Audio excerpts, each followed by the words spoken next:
Just a sec here. What's wrong? You 25. watched the drive-in movie last night at our church, Gary. Oh, I You, forgot feel about very that. comfortable. There's when Harry met Sally, there was a lot of words coming out of that movie. You wouldn't want to. Oh, yeah, yeah. I'll have what she's having. Yeah. Yeah, you remember? Yeah. Yep, yep. All right, guys, are we ready? Yes. Yeah. Ready. Okay, so I'm gonna hit, Rick, I'm gonna hit share the screen. I've got my program already opened, and so we should be able to start right there. There we go.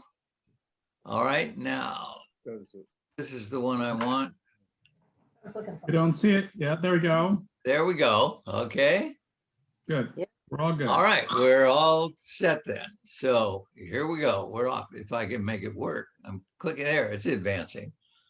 So it seemed like it was a good time to just have some fun in tough times and take a look at the way others look at the world. It was really fun. This grew out of, and Pat will remember, going to Carnegie Hall with the choir December before last. And Carnegie Hall was just a marvelous experience, of course, as you know, and those of you who were there particularly know. And it was just a delightful experience. One night there, a group of us decided to go out to dinner. So we went to dinner, and we've been sitting around the table. Oh, why is this? Is there some way, Rick, I can clear this? You could, So what's well, with you the can see Dorothy Parker, but you can't see the. I can see the gin. Yeah, there you go. That's really all you need to see. Well, one of the people, two people at the table ordered drinks made with Dorothy Parker gin. Now, I knew about Dorothy Parker, but I was surprised to know that there was a gin named after her, which is probably not surprising because it's crisp and acidic and intoxicating. And she was that. She was really funny. So we got talking about Dorothy Parker and some of her best known lines, and we ended up passing the cell phone around so you could read them and see them with her picture. So effectively, that's what we're going to do here. And that got us started talking about some of her best known lines. So I'll slide a few in here that you might enjoy. She got her start in the 19-teens working at Vogue magazine. And that's where she first started showing this talent for taking really familiar things and twisting them some, looking at them in a different perspective. For example, we all know the quote from Hamlet that brevity is the soul of wit. Well, she thought for an advertisement, perhaps brevity is the soul of lingerie. And that would strike people. They would understand. Later, she moved to Vanity Fair because she got in conflict with some of her supervisors because she wasn't real good at bridling her tongue, and she did enjoy a nip. In 1925, she moved to the New Yorker, and anybody who reads the New Yorker knows that they have just marvelous witty stories and probably the best cartoons in print today since Playboy went out of business. And so she joined with the founding editors at the New Yorker, and she had a marvelous time. And you can get a sample of her wit. Beauty's only skin deep, but ugly goes clean to the bone. If you want to know what God thinks of money, just look at the people he gave it to. And when you're upper rank New York society in the teens and the 20s and into the Depression, that struck at a lot of people. Now, here's where we get to the kind of stuff that I think is really fun. If you wear a short enough skirt, the party will come to you. I didn't make a slide for what I'm going to tell you now, but you can get the sense of the way she looked at things. She said she went to a Halloween party and people were ducking for apples. And she says, oh, there, but for one letter is the story of my life. Okay, I'll let that go. Oh, God. If all the girls at the Yale prom were laid end to end, I wouldn't be the least bit surprised. So, oh God, she's fun. She got pregnant between marriages and ended up going for an abortion, and somebody asked her about it. And she said, well, it's my fault. I was just so stupid to put all my eggs in one bastard. Oh, God. She ended up sharing an office with Robert Benchley, who we'll come back and look at in a moment. She said he and I shared such a tiny office. If it had been an inch smaller, it would have been adultery. Oh God, she is so much fun. She said, not only did I have a tiny office, but I had a tiny apartment. Even then, New York was prohibitively expensive, and my apartment was so small that I only had enough space to lay my hat and a few friends. But she wasn't all that. She was more than that. She was socially conscious, and she made observations, and she supported social causes. For example, Sacco and Vanzetti in 1927, she felt were unjustly accused of a robbery in which there was a murder, and they were executed. And she protested both in print and out on the street in person. She also was because she ran into the First Amendment a good number of times, very sensitive about civil rights. And she wrote once that you see there that hatred is filling, but it's not nourishing. And so there's a form of wit there that's not funny, but it is true. Going to sound like Hemingway here, that it's good writing if it's clean and sharp and true. And that's what she would do.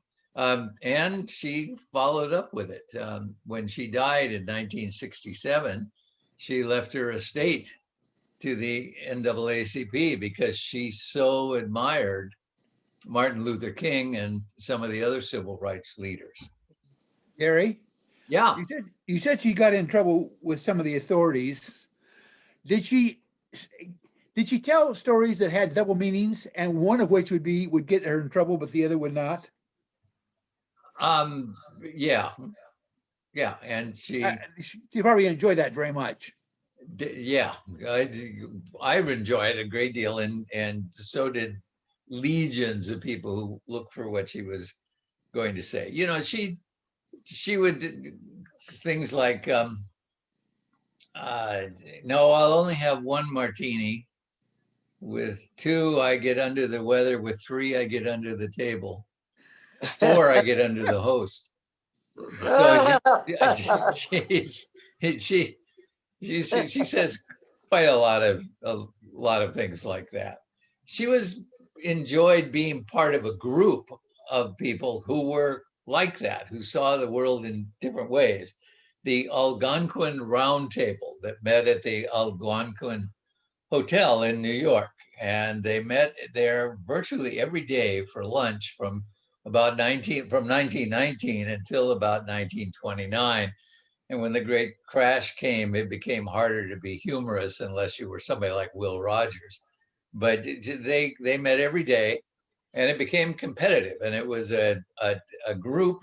It started out small, half dozen, and then over years it grew to be a fairly large group. And they would go in there every day and became competitive. And they went there to show off their wit and to attack each other in New York society. And it was made up of writers, journalists, and playwrights and editors for newspapers and magazines and such, which was really fun because that meant that their best lines were going to get into print or onto the radio, unless of course they ran into the censorship, but a lot of good stuff got on there.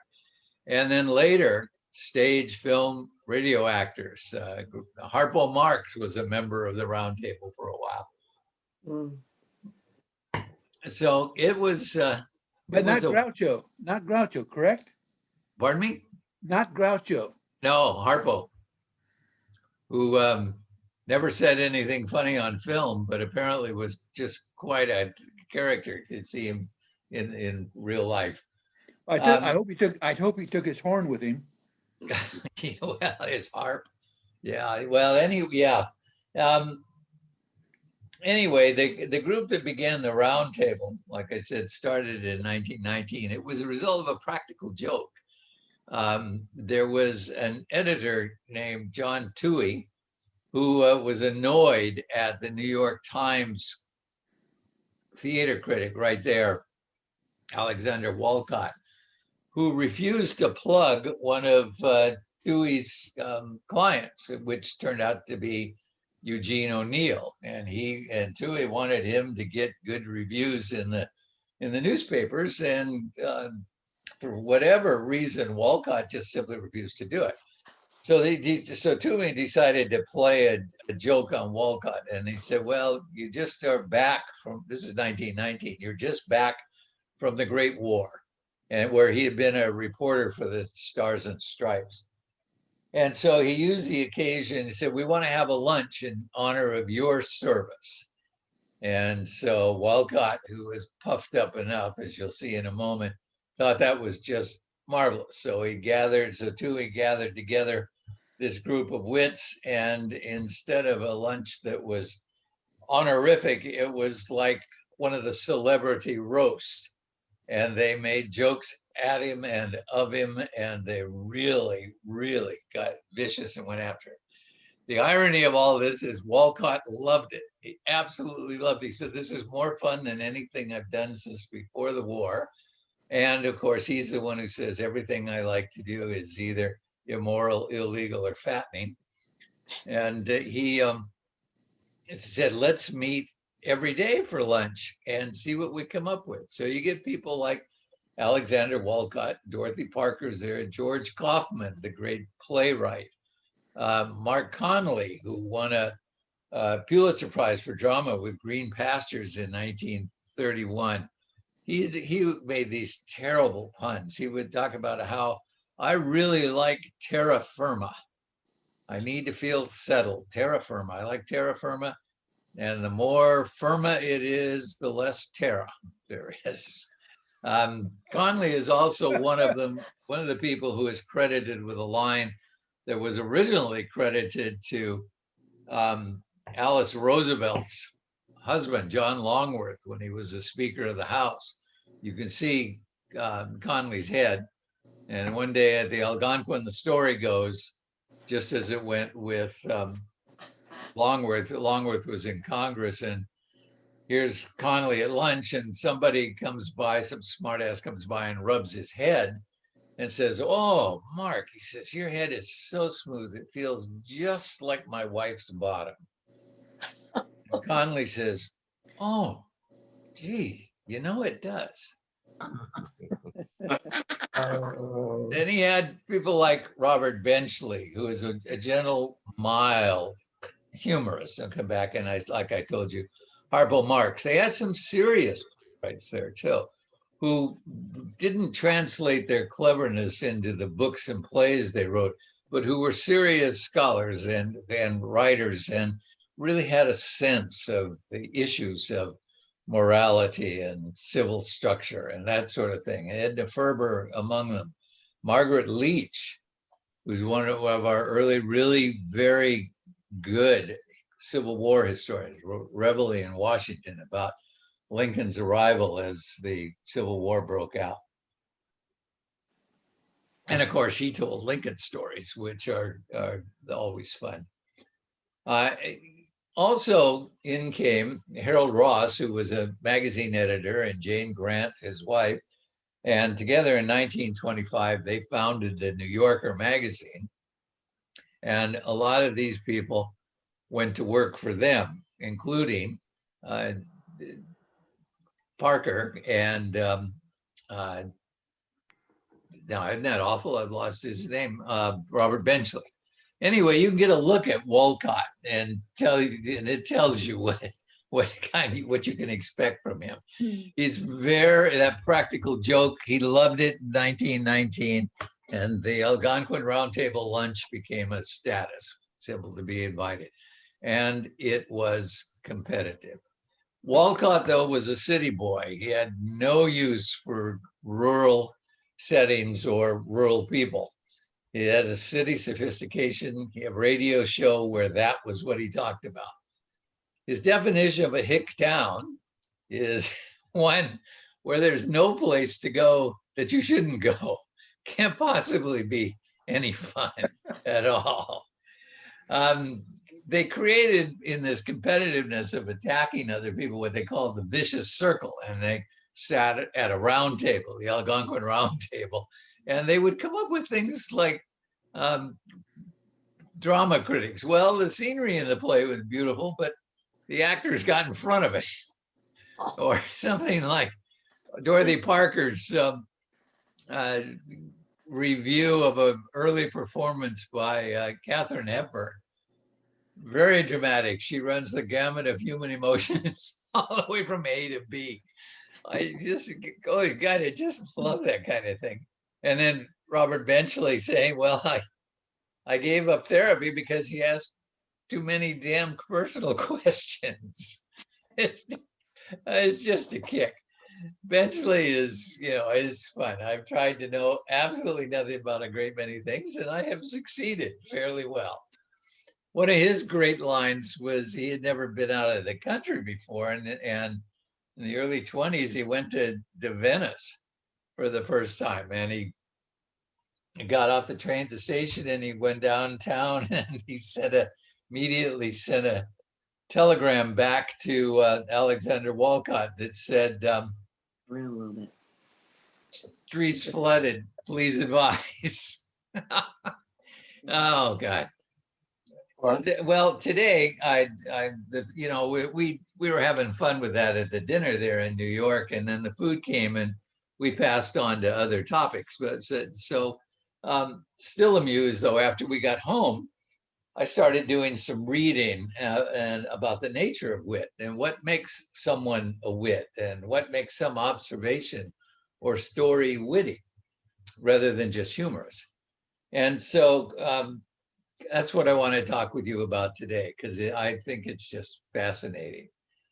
We're limited today, of course, in time, and Zoom presentations are not like in-person presentations. Attention spans are shorter on both sides of the screen. So today I know I will miss some of your favorite people and lines. I'm sorry for that, but as you know, time and tide wait for no one. So I thought I'd just pick a selection of things to illustrate the concepts and share them with you and have some fun. And everyone knows we need a good laugh in these perilous days. So because of time constraints, I'm going to take a narrow approach. There are 3 characteristics that are shared by a witty remark or writing. And I'm going to use those to frame this presentation. The first, as you already see, is unexpectedness. Something comes out of left field and just takes you by surprise. Then there's the element of spontaneity. This usually is associated with observing something, or more often with some sharp verbal fencing, comeback, put down. But it isn't always really spontaneous. It can be spontaneous. It's wonderful when it's spontaneous.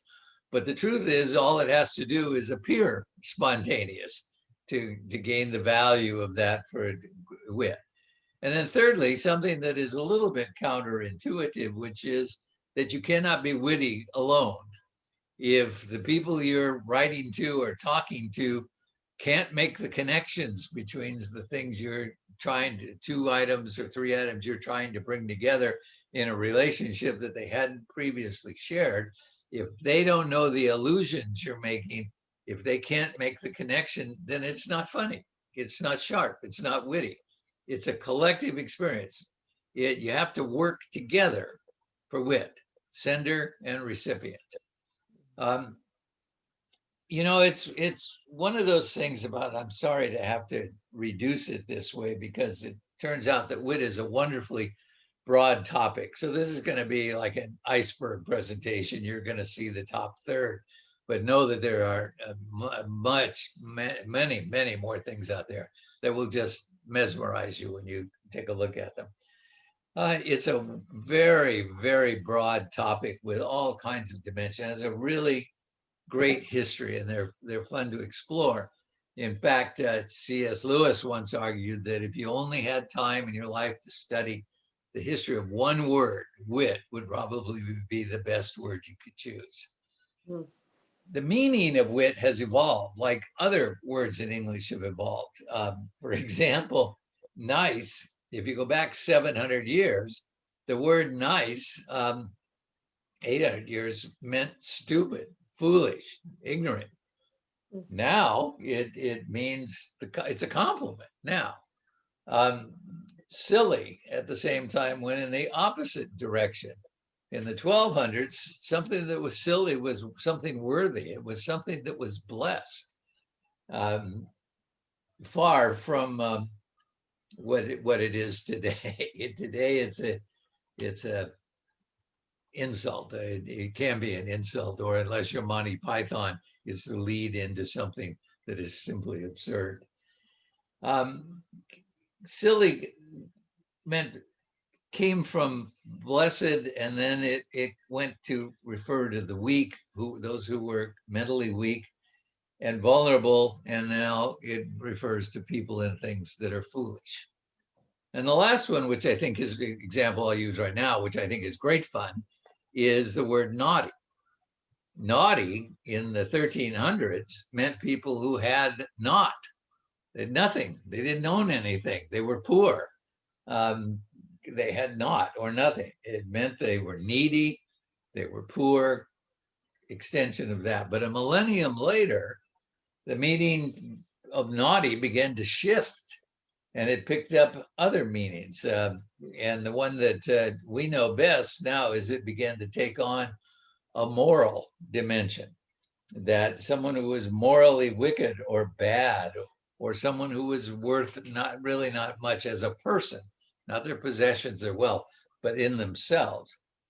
So the meaning changed from having nothing to someone who is generally sexually provocative, promiscuous, licentious, and that's the use that we've come to. But in the 1600s, other meanings were added that softened it. For example, there were gentler terms that referred to children who displayed misbehavior, disobedience, or mischievousness. So a naughty child today doesn't mean something sexual. But you look at people like Monty Python, and they will tell you that they're going to explain something or show you some scene, but they're going to leave out the naughty bits.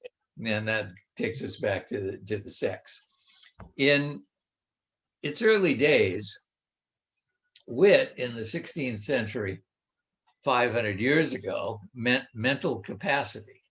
The Old English forms of wit, W-I-T, W-I-T-T, really all referred to understanding, to intellect, to sense, knowledge, knowing, consciousness, and conscious. Some of the broad meanings still in their language today. When you're able to respond to things, you live by your wits. When you aren't able, you're at your wits' end. When you do something without meaning to, you did it unwittingly.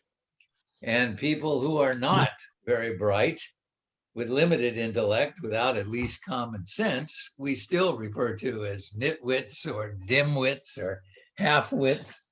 So over the years, especially in the last 2 centuries, wit has come to mean intellectual cleverness with language.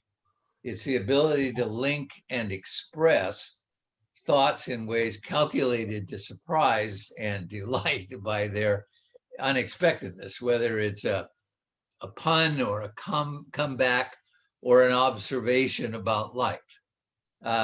So let's take a look at some of this and see what Dorothy Parker's observation was. It helps explain it, that there is a hell of a difference between wisecracking and wit.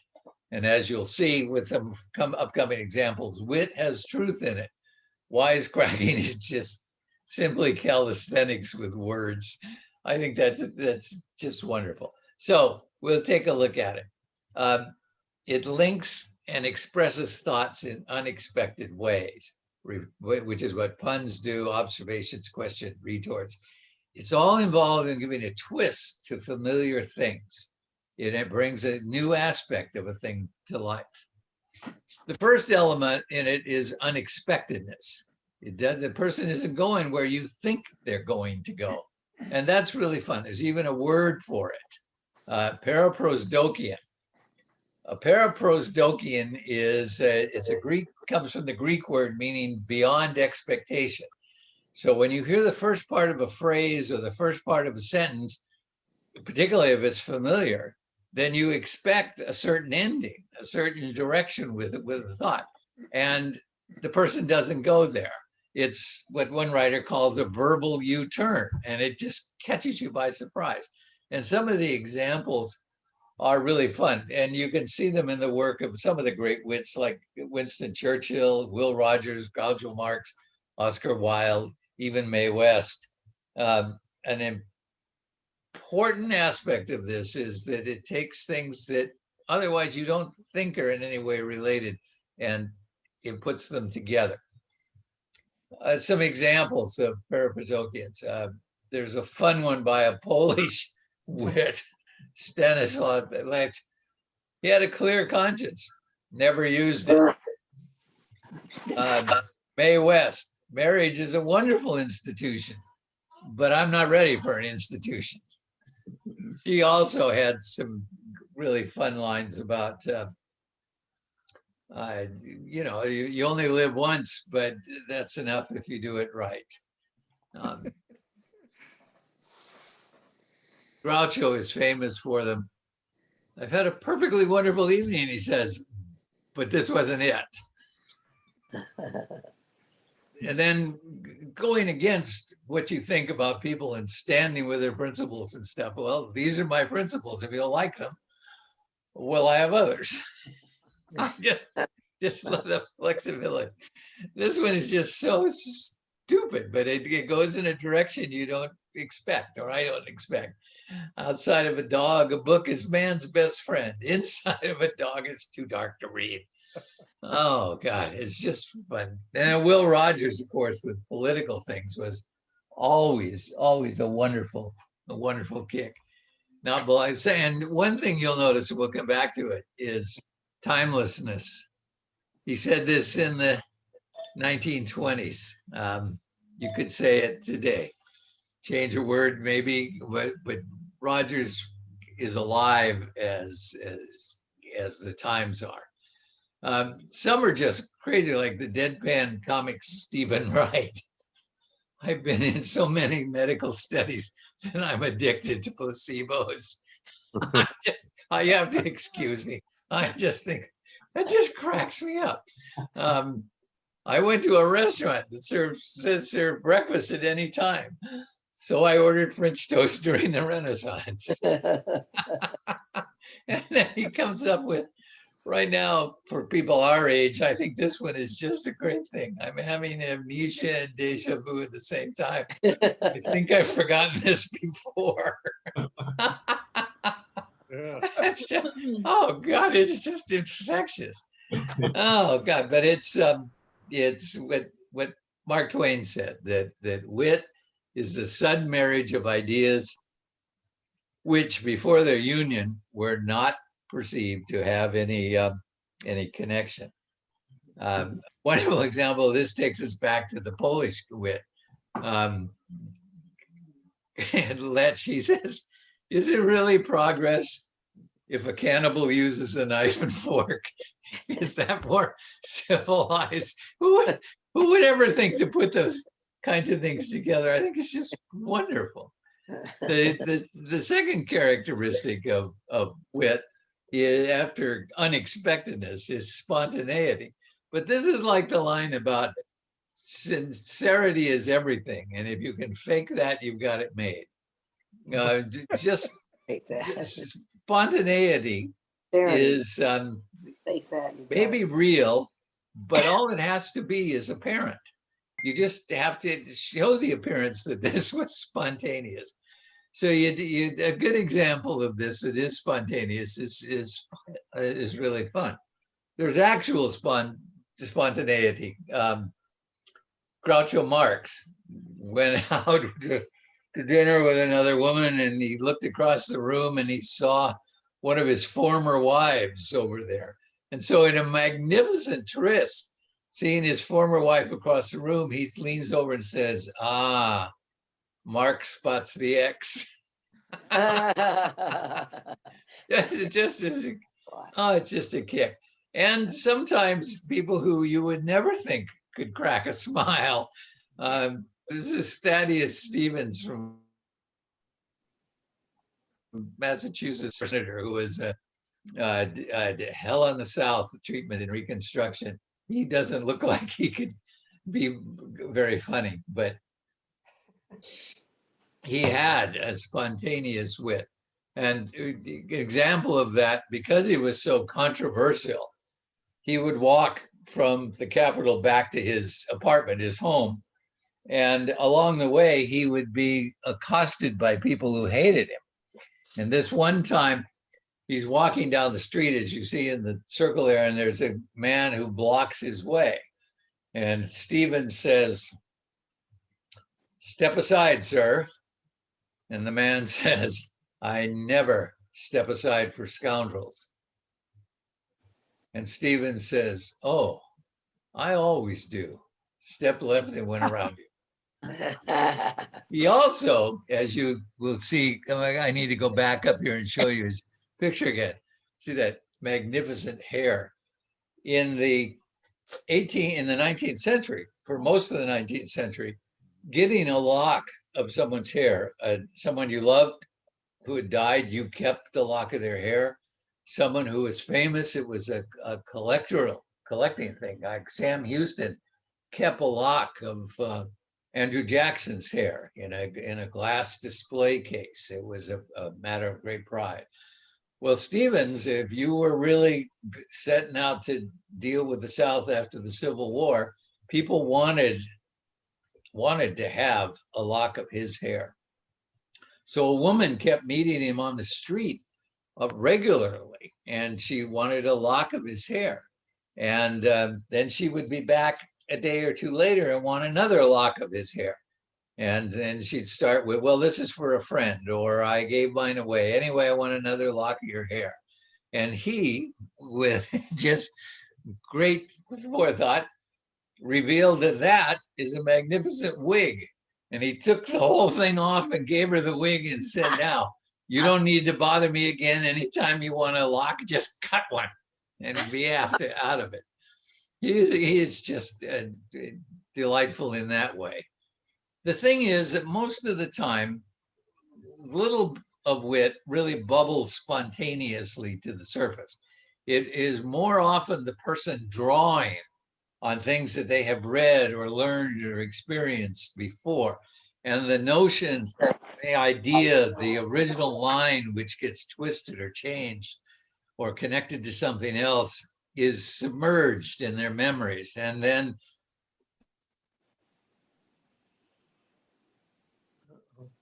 Oh, you got muted, Gary. Hey, Gary, take yourself off mute in the thing on the bottom.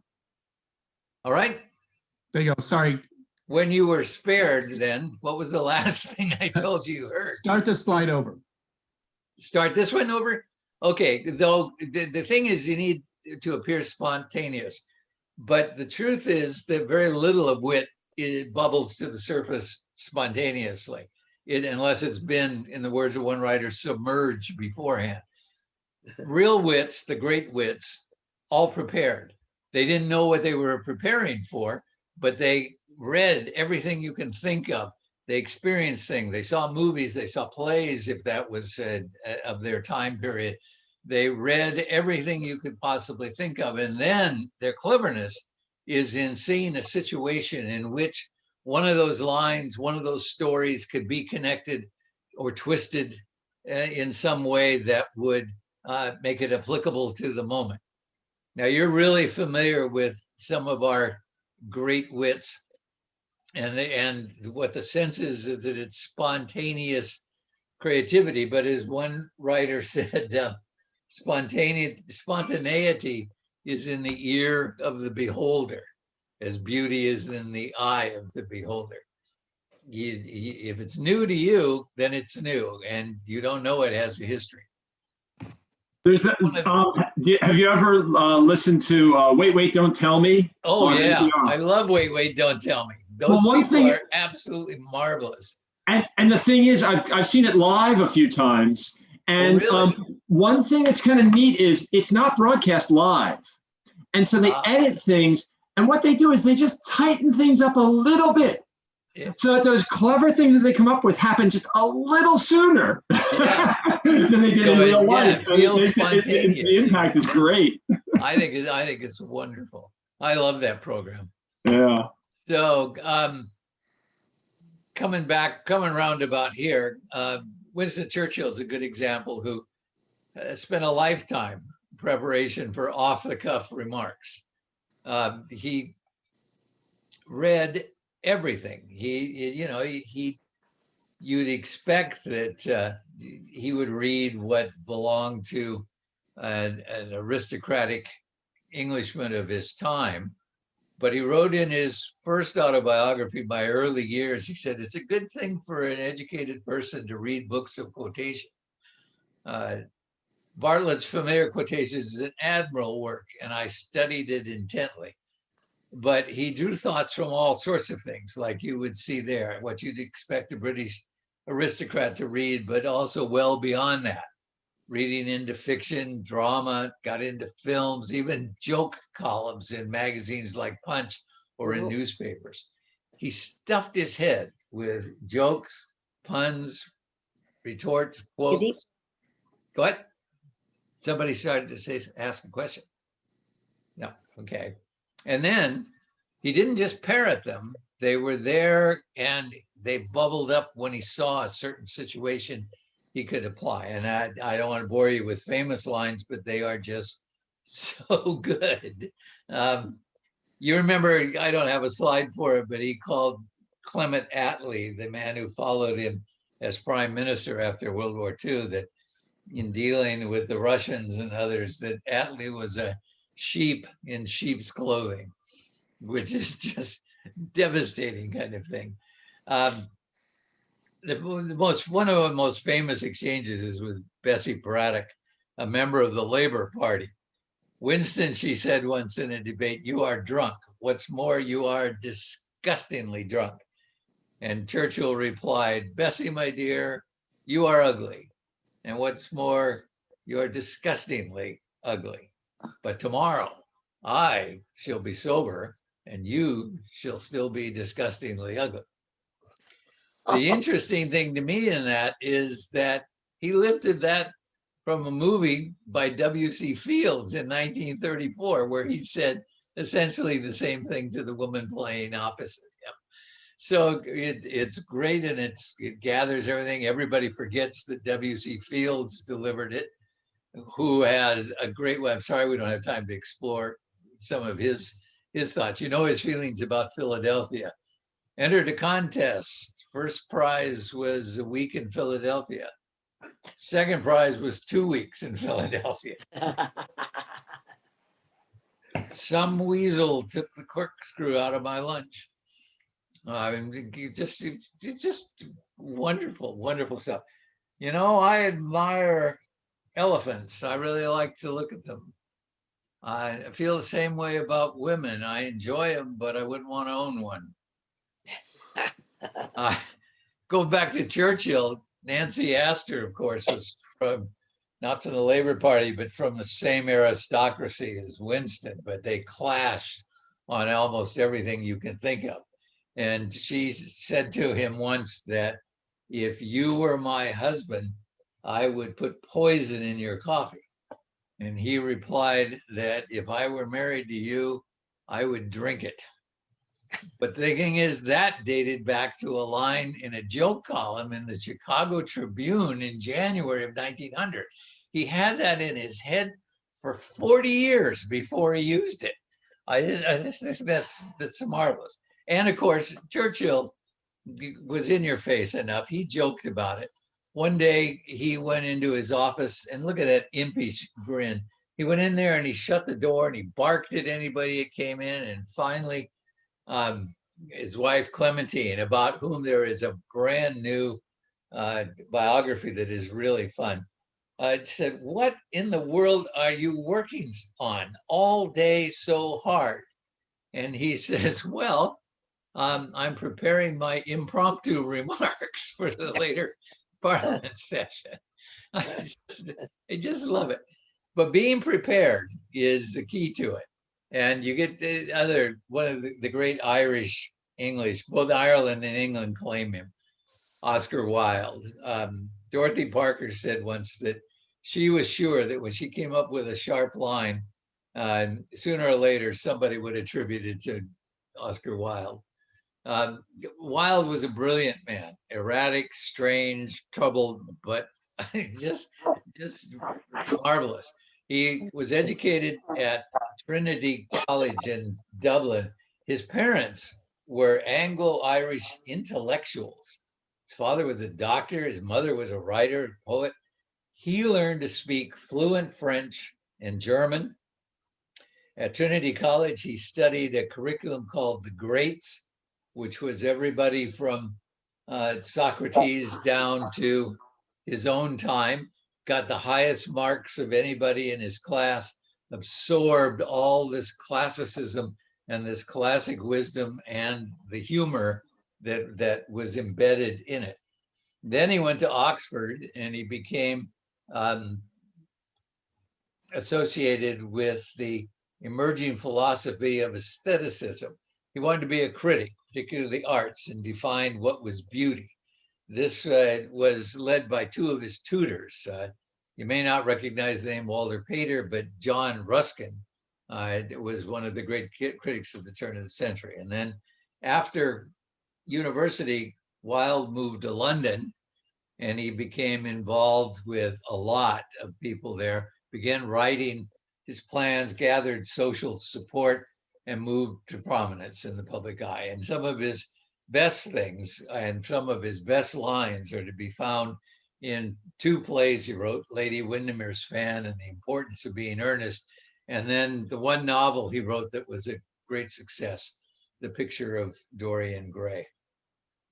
He was known to be a great appropriator, like with those before him. In fact, there's a story of him meeting James McNeill Whistler, who was also something of a wit. You know, here it is, Whistler's mother. And Whistler made some smart remark one day when Wilde was there trying to be an art critic. And Wilde says, "Oh, I wish I'd said that." And Whistler looked at him and said, "You will, Oscar, you will." And no doubt he did. Some of the things he says are just marvelous. They're not put downs, they're not sharp retorts, they're just observations on life. And they continue to today because they address things that are us, part of us, the human condition. They don't change. Anybody can sympathize with the sufferings of a friend, but it requires a very fine nature to sympathize with a friend's success. I think that's wonderful, particularly when you're in a competitive aristocracy. A little wisdom here. We're all in the gutter, but some of us are looking at the stars. I just kind of like that. And then my daughter is very much into fashion, and she's a marvelous seamstress, and she worked for a while as a representative for a clothing company. And she didn't appreciate this kind of thing, although I told her that it brought her business, which is Wilde's observation that fashion is a form of ugliness so intolerable, we have to alter it every 6 months. Of course, his own sex life was a double thing for him. He was homosexual. He was married, had 2 children, and then gave it up and had an affair, a public affair with the Marquess of Queensberry, for whom the boxing rules are named. And it got really ugly, and he ended up in court. And the truth is, he was convicted for a public obscenity in homosexual acts, and he was sentenced to prison. And he died shortly after he got out of prison. Along the way, he said, I have no objection to anyone's sex life as long as they don't practice it in the street and frighten the horses. Wonderful. When he got out of jail, he was a broken man. He lived in Paris, and he got more and more ill.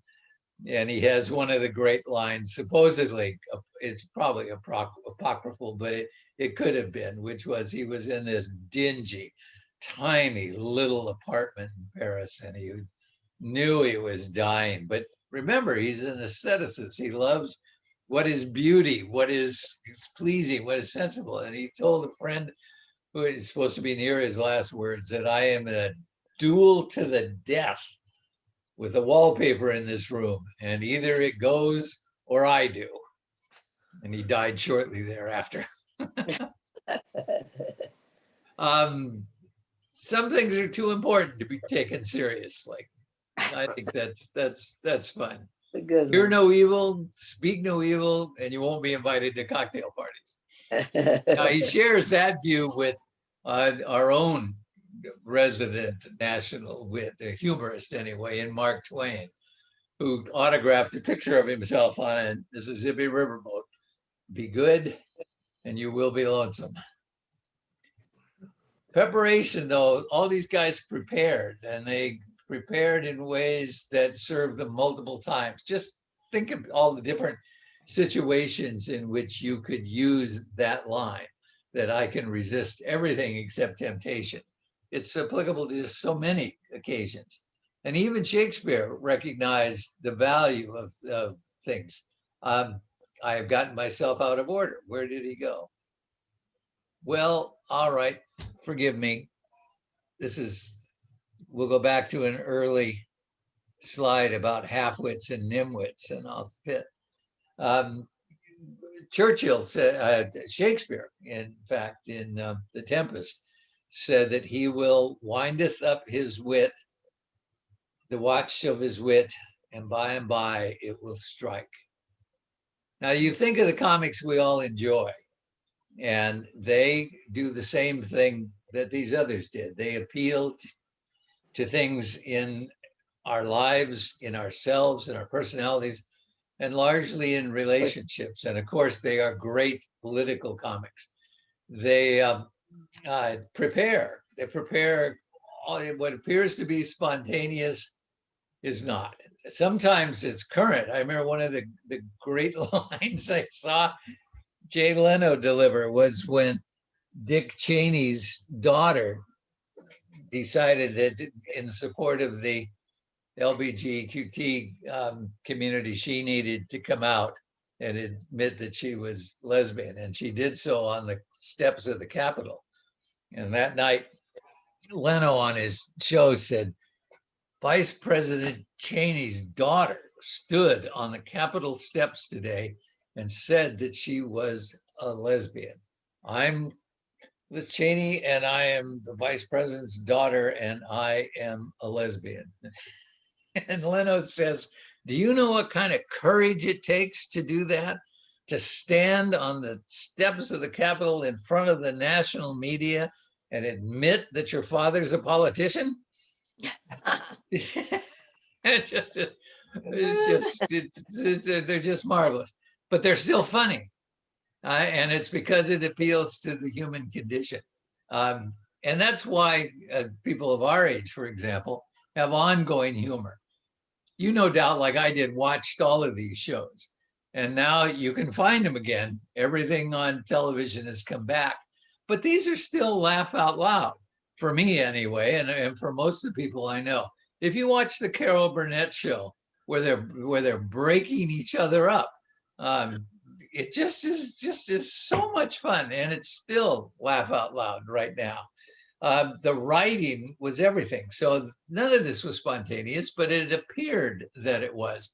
All the great things in Cheers at the top, and then the Bob Newhart show. It was just probably had the best series ending in all of television, which you can look up. It's really great. Mary Tyler Moore and the people in the newsroom, they are just wonderful. And they're Frasier and again, Carol Burnett. These are just gems. And they're still laugh out loud funny and very witty because they appeal to what we are. They appeal to, allude to things that are familiar in our lives. They're not time bound. The joy of wit is in the topics that endure. And a grand example of that is, and really timely right now, is Will Rogers, the great American humorist of the 20s and 30s. I don't know, on my screen, the thing at the top telling me I'm screen sharing blocks the top line, but he says that times are changing. Today, people are taking their comedians seriously and their politicians as a joke. This country has come to feel the same when Congress is in session as when the baby gets hold of a hammer. I can't resist that one. And particularly today, there ought to be one day, just one, when there's open season on senators. Oh, and then probably this is true. The short memories of American voters is what keeps our politicians in office. This is 1920s, 1930s, and it could be this morning. And he just never stopped. He says one of the things that's really interesting about the United States Senate is that it opens with a prayer and closes with an investigation. Oh, I won't comment on this one. A fool and his money are soon elected. Now, see, the structure of this is that you're expecting, this is almost a Prostokian, paraprostokian, which is a fool and his money you expect are going to be soon parted. But in this case, they're soon elected. The only difference between death and taxes is that death doesn't get worse every time Congress meets. Here's my boy. I left old Willie out. He windeth up the watch of his wit, and by it will strike. And that's the point, that you arm yourself, you prepare yourself, you load the verbal cannon in a sense. And then when the opportunity comes, if you have the wit to sense it, then you draw up the line, the story, the pun, the aphorism, and it fits. Now, the last thing here we're going to look at is that wit is a collective experience. You can't be witty by yourself. It seems counterintuitive to me, but it's really nonetheless true. You can't exist in a vacuum and do it alone. It's like, you can't be an orchestra by yourself. You can't, there's all kinds of, think of sports things you can't do by yourself. You can't exist in a vacuum. You might say something or write something you think is sharp and insightful and funny, but unless it's that way to the listener and the listener understands it or reader understands it, then it doesn't work. They have to be familiar with the elements that make up the idea or it isn't witty. Most witty lines contain some kind of allusion. And if you don't know the allusion, you won't make the connection. If you don't make the connection, you won't understand the humor and it won't seem funny to you. Context means a lot. A good example of context is, I say these things and I remember I wrote them down. So counterintuitive, it needs a familiar context. And a good example of this is Johnny Carson. Now, for 30 years, Carson was the host of The Tonight Show, and it was absolutely marvelous. His observations and his quips captured the nation and very often were subject of all kinds of coffee pot and water cooler conversations for people at work the next day. But he went on a tour in 1982 to England, and it was a flop. And part of the reason it was a flop was because he was making jokes that were really funny to Americans because they had the background, the understanding of it to be able to make the connections. A British audience didn't have that depth of connection and they didn't get it. For example, may you have the income of a Republican and the sex life of a Democrat. The British just sat there. He didn't change it to, you know, the Labour Party and the Tories or anything like that. And it just got a snicker, but it didn't get much more. Do you know that Richard Nixon is the only president whose formal portrait was painted by a police sketch artist? I think that's just marvelous. But the British didn't. This was the government functioning is very much different. So you have to have the context of it all to make sense of it.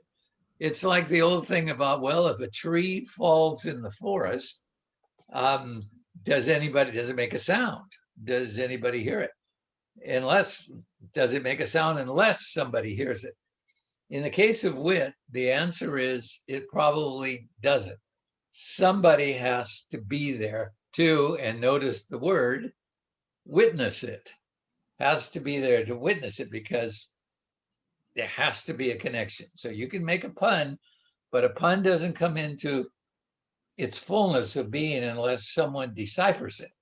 And to decipher it, that requires another person who can make the connections also. So one of the things to me that's so interesting about wit is that it requires a collaboration between two or more people to create the wit or to complete it. In other words, the recipient is the witness. In many ways, a good example of this is puns. And puns, some people say, are the lowest form of wit. Others say, oh no, a really good pun is the height of wit, the zenith of it. I have a friend who, well, he's gone now, but he was a magnificent punster, and he was really fun. And he told a story about the Canadian railroad engineer who built such beautiful things as the railroad hotel in Victoria, and in fact all across Canada. But he was apparently something of a dull man and perhaps abusive. And his wife had enough, and she decided she was going to murder. And she wanted the murder to be painful. So she got a boyfriend, and she eventually seduced him into killing her husband and beating him to death with a hammer. And so John says, oh, beat him to death with a hammer, plan that murder that way. Well, that is definitely malice aforethought. Now, you only get that if you understand the legal terminology and the notion of malice aforethought. If you don't know what malice means and you don't know the legal connection to the idea of malice aforethought as a grounds for bringing a charge, then that pun's lost on you. Yeah. But if you do get it, it is really good. The punchline is never explicitly delivered. The notion is just laid out there, and the person who hears it or reads it picks it up and completes it. So what we get then is people coming together in this way. It's like you got to do the same creative work as the person who's telling the joke. And the joke does not exist. It doesn't exist until it's completed in the mind of the listener. When the listener, in essence, goes out and gets the other part of it and makes it fit. It's like you're co-conspirators. You're working together to achieve this goal, which is wit. And I think that's why it's essential to understand that wit is a collaborative experience. It takes at least two people for something to be witty. So there we are. They both have to independently make the same connection, and then they can see what was before uncovered. It involves spontaneity, shared participation, and collective experience. I think there may be something of a message in that is perhaps for us these days larger than wit. Because when you look at our political life, you see that we are trying to deal with things that are unexpected, appear to appear spontaneously, and then are all a collective experience. If you look at our political and social debates and how polarized and partisan they become, that's by definition rejecting the collaboration that's required for wit to take place and to clarify situations and make differences. You have to listen. You have to respond. You don't have to agree, but you have to partake in the communication. Wit can only happen if people are in a relationship and they're willing to listen to and respond to one another in a genuine, sincere, constructive way. And when it comes to making connections, if you look at any of the biggest challenges that we face in our world today, they're all interconnected. As a society, as a planet, it affects all of us. They're all multidisciplinary. I believe that witty thinking is the ability to make connections among all these different diverging points of view and be willing to listen to them and see where there are points of connection. And again, not necessarily to accept the view or agree with it, but to listen to it and then try to come to a synthesis that brings all of us together in a way that we can rationally, logically, humanely discuss how to deal with them. That would be really encouraging for me if we could return to a society where we live by our wits. Now we are done. And so I'm going to close with one more thought from Oscar Wilde that you probably at this point, after listening to me for this time, will approve. And that is, some cause happiness wherever they go, others whenever they go. So I'm going now. Thank you, guys. Thank you. Thank you. Thank Hey, you. hey, Gary, Yes. I got a question for you. Did you ever, your presentation reminds me of the Hollywood Squares. Oh, gee. No, now if you're calling me Paul Lind, I'm going to sign off right here. No, but they had such wonderful lines like you're talking about. Yeah, they did. And they were given some hint of the questions beforehand. Share the screen. It all appears spontaneous, How do we see all but the it wasn't. They Oh, there. knew those, particularly Paul Lind. So it was, wit is just marvelous. I wish we had more time because just Mae West could take you all day. You know her famous one about, are you glad to see me? Oh, is that a gun in your pocket or are you just glad to see me? It's just wonderful. It's wonderful stuff. Yogi I Berra. was like Snow White, and then I drifted. It's absolutely marvelous. Oh, well, Yogi Berra. okay, well, all right, you're gonna have to supply that one. The future ain't what it used to be. Oh, there we go. There we go. Wow. My favorite Yogi Berraism is the place is so popular, nobody goes there anymore. Yeah, It's too crowded. Yogi Berra is wonderful. Oh God, when you just come to a fork in the road, take it. That's it. Yeah. Oh God. All right, guys. Thank you very much. I appreciate it. Thank you. Thank you. Right. Very kind of you. Now, if you want some more that I'm not willing to have recorded, Send me an email and I'll send them to you. Short selection that's really, really, one of them at least will make you laugh out loud. All right. Super.